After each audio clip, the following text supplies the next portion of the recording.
જગ્ગીસિંહ બોલાવે ચિત્રકારને અને ચિત્રકારને કીધું કે ભાઈ મૈણેલા દેવીનું એક સરસ મજાનું ચિત્ર બને, ઇન્સ્ટાગ્રામનું 8K ફિલ્ટર માર, સ્નેપચેટનું 3જા નંબરનું ફિલ્ટર માર અને બ્રાઇટનેસ એમ કરીને વધારી દે અને એટલી બ્રાઇટનેસ રાખ, એટલા રૂપાળા દર્શાય કે આમનું ચિત્ર જોઈને કોઈ ના જ ના પાડે. પેન્ટરે કીધું ઓકે ડન.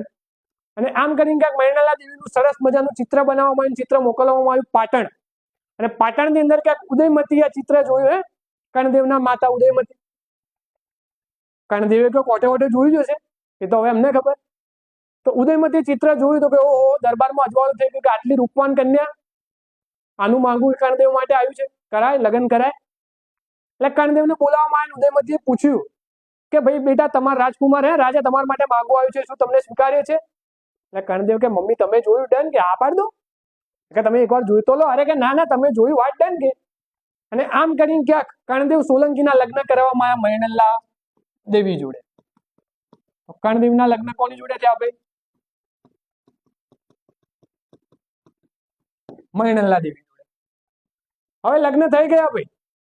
અને લગ્ન થયા બાદ જયારે કર્ણદેવ સોલંકીએ ઘૂંઘટ ઉઠાવ્યો અને મૈણેલા દેવીને રૂબરૂ જોયા તો કર્ણદેવ સોલંકી ભડક્યા ભાઈ કે આ તો ના ચાલે, ફોટો કંઈક અલગ હતો, ફિલ્ટર વાળો, ઓરિજિનલ વ્યક્તિ કંઈક અલગ છે, ઓનલાઈન શોપિંગ જેવું થઈ ગયું.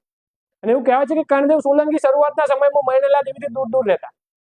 બરોબર, એમને કીધું ભાઈ મારે તો છૂટાછેડા જોવે, પણ ઉદયમતીએ સમજાવ્યો ભાઈ કે આપણે આમ આદમી નહીં, તમે રાજા છો, તમે છૂટાછેડા લેશો બે રાજ્યના સંબંધ બગડશે, એટલે જે છે આ જ છે ભાઈ, હવે સ્વીકારી લો.